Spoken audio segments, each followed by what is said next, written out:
Bharat star diamond worker union vice president છેલ્લા 2 વર્ષથી હીરા ઉદ્યોગ મંદીનું માર સહન કરી રહ્યું છે. સરકારને વારંવાર રત્ન કલાકારો માટે આર્થિક પેકેજની માંગ કરી હતી, રત્નદીપ યોજનાની માંગ કરી હતી, પરંતુ સરકાર દ્વારા કોઈ પણ પ્રકારનું ધ્યાન દેવામાં આવ્યું નથી. કાલે જ એક વર્લ્ડની મોટી ડાયમંડ કંપની કિરણ જેમ્સ દ્વારા 18 થી 27 સુધી જન્માષ્ટમી પૂર્વે 10 દિવસનું વેકેશન જાહેર કર્યું છે.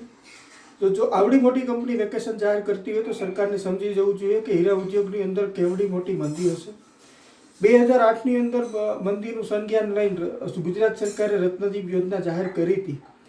તો આ 2024ની અંદર પણ એક રત્નદીપ યોજના જાહેર થવી જોઈએ એ અમારી માંગણી છે.